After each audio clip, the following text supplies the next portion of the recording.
Hey everyone, Ancient Slumber here, and we're back with another episode of From Beginner to Heroic. Volume 2, we're going to discuss Tempo. Let's go! This is the chapter overview. You can see that we're going to discuss and explain exactly what is Tempo, different kinds, how card types relate to Tempo, a bit about hero and villain Tempo, and what's the importance of Tempo anyway. Right, so let's start. Chapter 1. What is tempo? So tempo is a term that's mostly used in competitive card games in order to describe the pace at which one plays threats on the boards. So I don't know if you ever played Magic the Gathering, for example, but a lot of red decks like to play a lot of creatures early on and deal damage very early, which means it's a high tempo deck. Some, blue and black decks, for example, like to play. It's mostly blue decks. Likes to play, very slow, build up the board, and try to control the game. Right? That's a low tempo game. In Marvel Champions, I would define it as the pace at which you deal with threats on the board.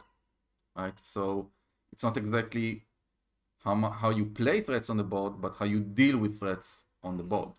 So let's go into the rabbit hole here and see exactly what I mean. Chapter 2, low tempo.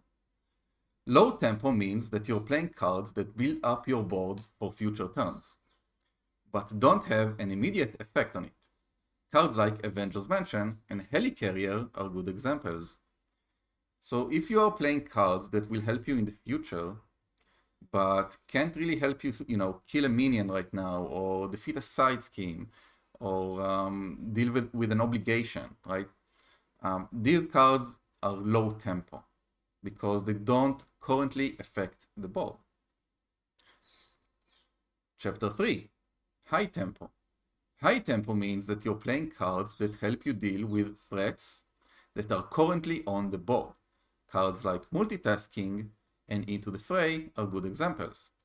So if we take Multitasking, for example, you pay 1, you remove 2 threats from the board, maybe 4, depending if you pay the mental resource or not.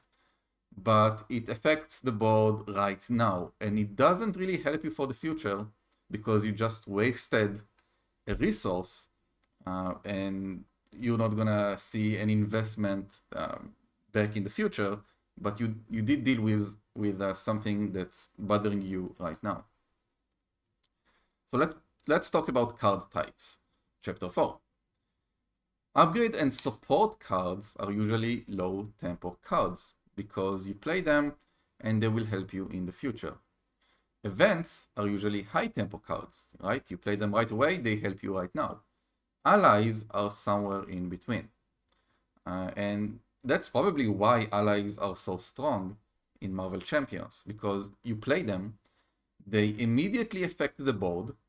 Not only can they thwart and deal damage, they also a lot of times have an interplay effect. So they help you immediately. In addition, they're an investment for the future because you can use them in a future turn, or you can block with them so they can help you, survive longer. So they are very, very strong. They just solve both your low tempo and high tempo problems, which is very, very good. Now, obviously, there are exceptions to the rule. Some upgrades or support cards could have an immediate effect on the board. If you look at Ironheart, for example, she has her, her upgrades that once they enter play, give her more HP and can remove threat or deal damage. So yes, they are, they are very good right now, but they also are an investment for the future. Some events could be low tempo events. So if there's an event that, for example, brings an ally to your hand, it doesn't solve anything on the board right now, right? It can help you play the ally better this turn or in a future turn. So I wouldn't really call it a low tempo event, but it's definitely not high tempo. Chapter 5, Hero Tempo. Each hero has a different innate tempo. Some heroes, like Captain America or Gamora, don't need a lot of setup time and can start dealing with threats right away. Right, so you can play a hero, and this usually comes from both the hero ability and their 15 basic cards in the deck.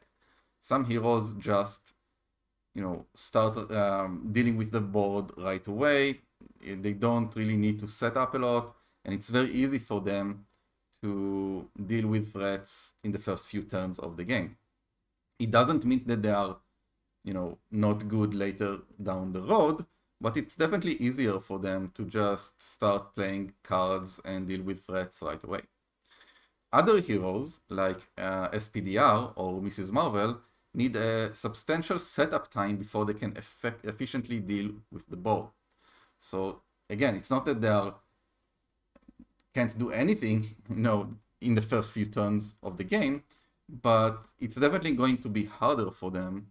But once they build up, they are usually very strong because they have a very big pool of cards that can help them down the road. So if you take SPDR, for example, once all her upgrades are on the board, she has a ton of resources and she can do a lot basically every turn. This will be discussed further in a future episode called Hero Mastery, where I will talk about why it's important to know your hero, how the hero wants to play. Maybe the hero wants to be a high tempo hero and play things right away, or a low tempo hero. How you can build your decks so that it will synergize well with what your hero wants to do. But this will be in a future episode, probably the next one or the one after that. But yeah, I'll definitely, check it out in the future. Now let's discuss villain tempo, chapter 6. Each villain has a different tempo. Some villains, like Magneto or Magog, come out swinging right away and require early attention, while others will give you more breathing room to set up. As a beginner, it's not going to be easy to know right away if a villain you're playing against is high or low tempo, and there's no way of knowing until you actually play the villain, unless you study the villain cards in advance, which most people don't do. I don't do either, and I don't blame anyone who doesn't. It's more fun to just play and find out how the scenario plays on your own. And obviously this can change with the modular sets that are inside the scenario, but either way, each villain has a way that they are playing, right? So if you play against Magog, he just starts hitting you right away towards that victory condition of his, and if you don't deal with it very quickly, you're going to lose very quickly. Some other villains, give you some more breathing room. They have you have time to set up, and it's just easier to play a low tempo hero against them. Knowing the villain's tempo will help you make better educated decisions on how you should play. So if you know you're playing a high tempo villain, then you might decide, hey, maybe I shouldn't play that 4-cost support on turn 1, because if I don't put an ally in play right now, I'm just going to lose half my HP and I'm going to be in trouble later on. So that's definitely something you should consider. Chapter 7, the importance of tempo. So we're going to discuss why knowing tempo is important. Playing in the right tempo is an important skill that will win you games. If you're playing a low tempo game, while threats on the board require a high tempo game, you're at a high risk of losing in the short term.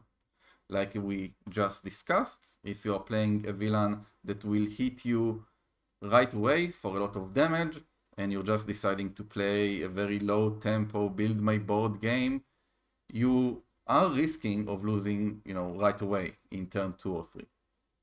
On the other hand, if you are playing a high tempo game while the board state doesn't require one, you're at risk of falling behind and losing in the long term. So you always want to build your board if you can. You can't always do it, depending on, on the situation on the board right now. But ideally, you do want to build your board. It will help you in the future. So if you have the opportunity to build your board, but instead of doing it, you decide to play events and deal damage to the villain right now and attack him with your hero, it might be nice in the short term, but if you can't kill the villain right away, it's going to make your life a lot harder down the road. So if you have the chance, you should definitely play low tempo and try to build out your board. It's not always possible, but you should consider when it is possible and definitely lean towards doing that. It's a delicate balance that needs to be assessed each round, since the board state is dynamic. Assessing the threats on the board will help you make a better decision on whether you need to play a low tempo game or a high tempo game. So if there are 2 minions on the board and a side scheme with a hazard icon, and then the villain is going to attack you with 4 attack, you can't play a low tempo game. It's just, you're going to lose. But it can change very quickly, right? Let's say you clear the board this round, and next round, the villain attacked you, you had a tough status card, so you blocked it, and then the encounter cards didn't do anything really special and didn't put any high risk threats on the board. Then you can suddenly play a low tempo game and play your support, play your upgrades, play your allies, and just try to build up. This is something that's not going to be easy to recognize when you are a beginner, but the more you play, the easier it is to do.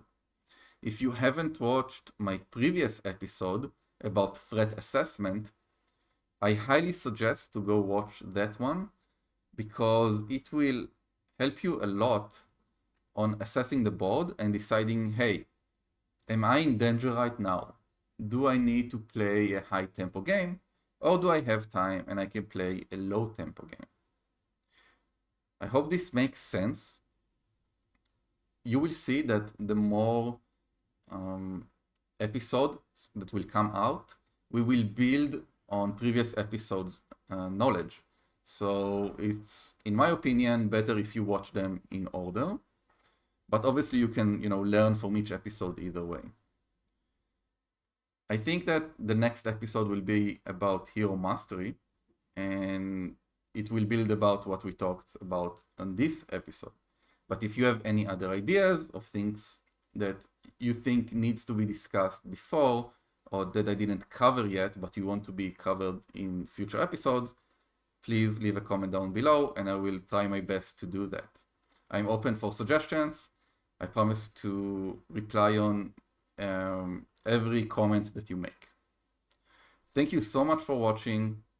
Please like and subscribe if you like the episode, and I will see you next time.